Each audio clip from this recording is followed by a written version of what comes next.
Good morning, and thank you for joining us. My name is Stephanie Stock, and I'm a physical therapist assistant, mom of a vaccine-injured child, and the vice president and PR chair for Ohio Advocates for Medical Freedom. We're a nonprofit, nonpartisan group dedicated to protecting informed consent and the rights of Ohioans to make their own medical choices.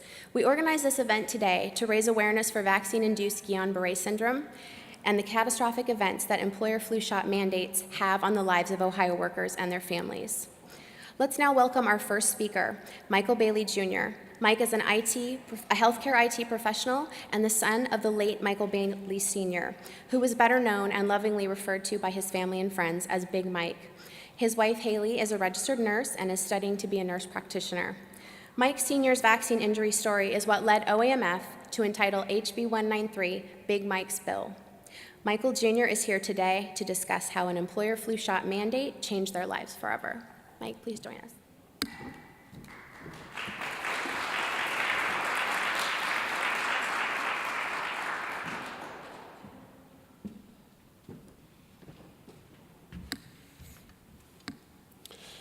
Hi, I'm Little Mike. First of all, thanks for everyone coming. This is incredibly important to our family and most of all to the people of the state of Ohio.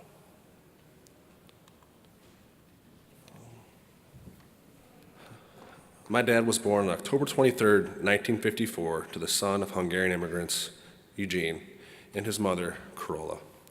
My grandfather was a good man.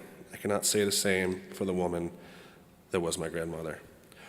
Carola's alcoholism led to her ultimately leaving my grandfather, and thanks to the wonderful court system, her taking the kids as well. My dad and his brother and sisters were victims of her careless behavior and subjected to her evils. My grandfather tried relentlessly to get custody, but unfortunately, it takes an act of God for the court system to award custody to the father, especially more so back then. Because of this, my dad was subjected to every type of abuse that no child should ever endure. I want to elaborate as to the number of cruelties my dad and his siblings were subjected to. But I will tell you of one instance that paints the backdrop for the years to come. Carola had decided that she had enough of being a mother. Instead of giving the kids to my grandfather because she was so malevolent and couldn't stand the thought of providing him any joy, she decided to kill them. Luckily, she didn't have the stomach to do the dirty work herself. Instead, she convinced them that they were playing hide and seek, placed them in a box, in a hole, in the ground that she had dug. My dad was around 8 at this time and waited for her to get done filling the hole before rescuing his brother and sisters. This was just one of many, many, many of the stories of malevolence of his childhood. And I'm just trying to paint a picture of who my father was. This is important. Due to my grandmother's carousing and oftentimes being gone, the children were forced to fend for themselves. My dad, being the oldest, tried to do whatever he could to find food. Thankfully for my grandfather, he was able to scrounge some money for cereal, but no milk. Carola usually spent the rest on alcohol and cigarettes. Other times it was uncooked macaroni. He was beaten and abused by random men that happened to shack up with Carola for periods of time. All the while trying to bear the brunt of the abuse for his younger siblings. Many that are subjected to such horrible conditions as a youngster don't end up being nearly as good as my dad. Instead of using his terrible childhood as an excuse, he set out to be better. He gave his heart to Jesus Christ, and seldom has it been any more obvious. Those that met Big Mike left his presence thinking there was something special about him. He was the kindest, nicest, and most compassionate person that you could ever meet. And he did so with authenticity. Big Mike loved God, and he loved his family. My dad never missed our games and was often the coach of either mine or my sister's assorted sports teams. Even though he often worked multiple jobs to make ends meet, he sacrificed sleep before he sacrificed time with us. He would often only sleep for a couple of hours, or sometimes less, and go back to work another shift. Looking back, I can't conceive how he did it.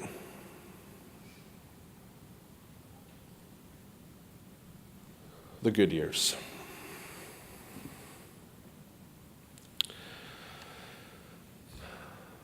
Dad met Mom in 1978 at Ensinger's General Store in Palmyra, Ohio. He was 24 and she was 18. He cherished my mom as a godly man should.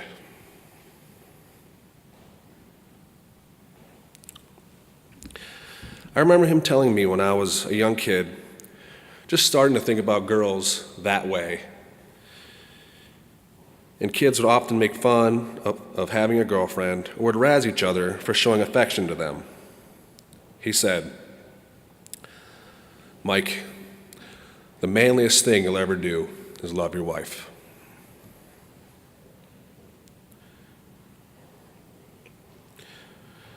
These were profound words. My dad was my role model and my hero.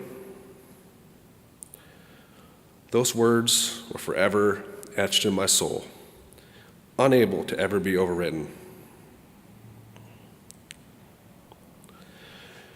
I never heard my dad raise his voice to my mother or her to him. To me, my parents are the true model of success. In a world where money and material possessions have become our never-ending desire, they showed us what was truly important. My dad stressed the importance of having a relationship with our Lord and Savior, Jesus Christ, although he never made it an obligation. He knew that we had to come to salvation on our own, or it wouldn't be authentic. Instead, he led by example.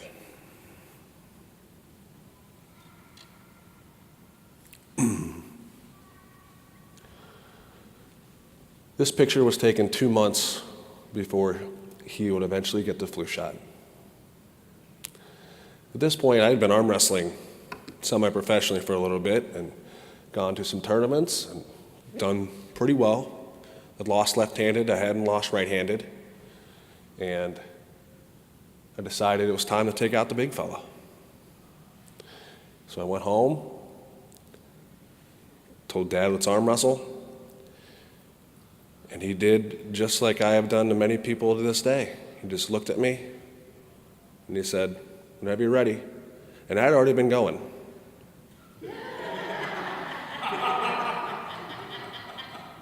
He then just looked me coolly in the eye and slowly put me down. Which is something he always told me. He said, "You're going to be stronger than other people. And if you ever arm wrestle someone, don't slam them down quickly because you could injure them."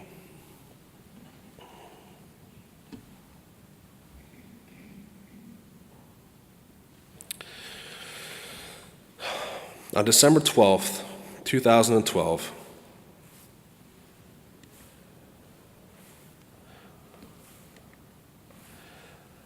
my dad was forced to get a flu vaccine against his will. He experienced side effects almost immediately: tingling sensation, numbness, dizziness, irregular heartbeat leading to racing, and fatigue. Although he lobbied vehemently against getting the flu vaccine, he was told that if he did not get one by the end of business on 12/12/12, 6 months before his retirement, that he would be terminated and thus lose half of his pension. For a family man that lived his entire life for the betterment of his family, This was extortion of the highest order. Dad hadn't ever had the flu in his life, despite working in healthcare for 33 years. This was shortly after his retirement party at Robinson Memorial Hospital, now UH Portage Medical Center. And in the middle, there's a picture of the early 80s. The doctors and nurses would get together and have a friendly basketball game that sometimes wasn't so friendly. My dad played on the nurses team, and this was a picture of him blocking somebody's shot, as he would often do. Dad's health continued to decline. Although submitted to every type of test that doctors could think of, he was passed around from specialist to specialist. He showed signs of a possible mild stroke, but they were hesitant to commit to that diagnosis. By this time, Dad was having difficulty speaking, using his hands, and walking. He fell many times as he struggled through this illness, leading up to him ultimately being mostly confined to a wheelchair by the end of 2013. He wasn't able to get in and out of his minivan any longer without me helping get his 6'5.5" 290-pound frame into the passenger seat.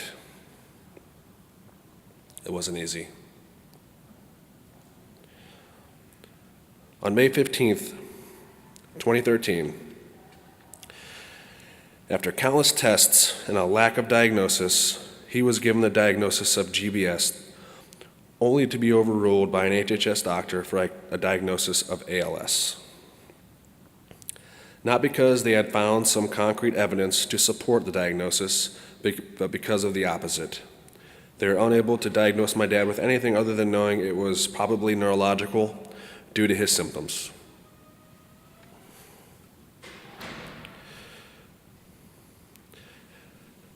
Faced with a terminal diagnosis, it's difficult to contemplate what could have been going on in his head. The ride home from Cleveland to Portage County was virtually silent. Upon getting home, Dad took me into his music room to talk. As a son, my mind was racing. What was he going to say? I would gladly do anything he needed or asked. His speech was pretty mumbled at this point, but he spoke slowly and clearly. Mike, I need you to promise me that you'll take care of your mom. That was that.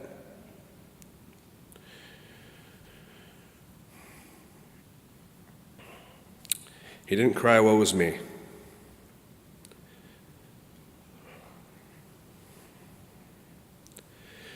His first concern was for his wife. And that speaks volumes of the man.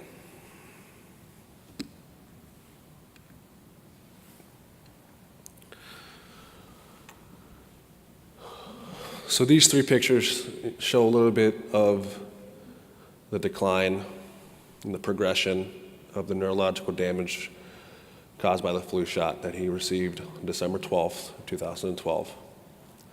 The first picture, that's us at Stan Hewitt Hall and Gardens. It's a property in Akron, Ohio that was formerly owned by John F. Seiberling, who was the founder of Goodyear.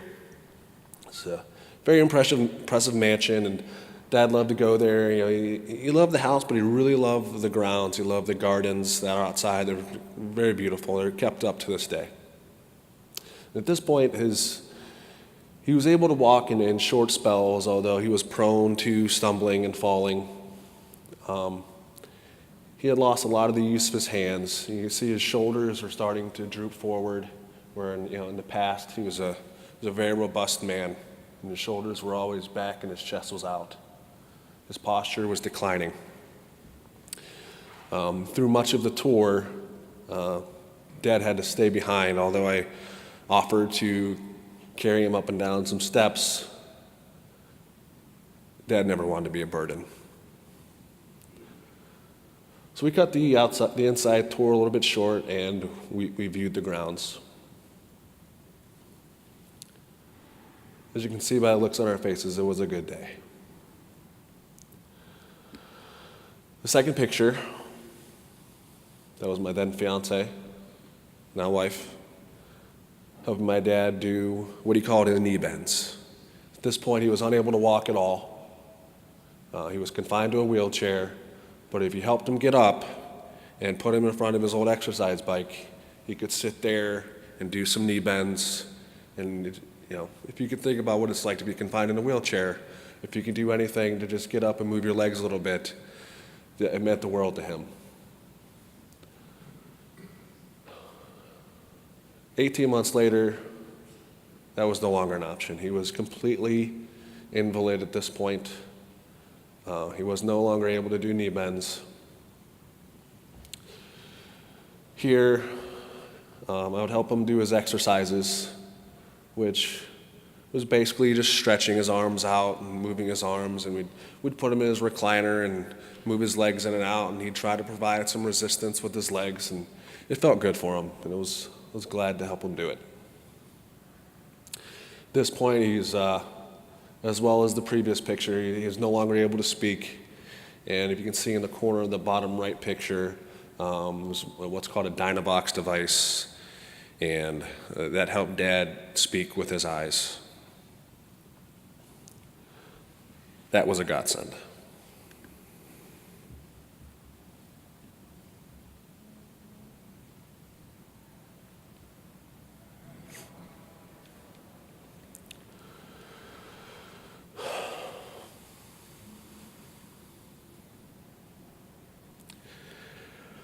This picture was a week before my father passed away.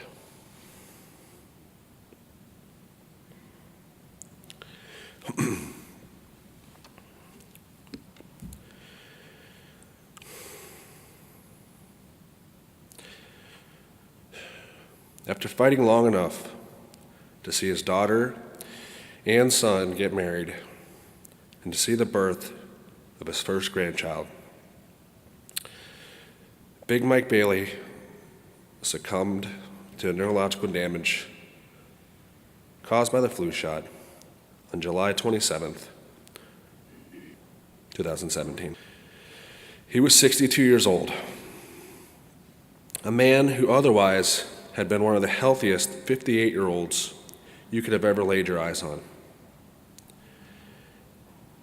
It has left us all without an amazing husband, father, and friend. He would have been the best grandfather.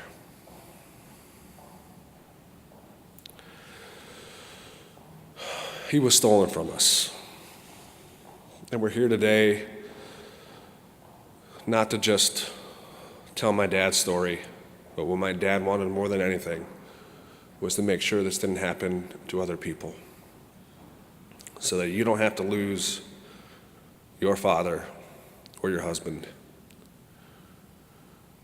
or your friend.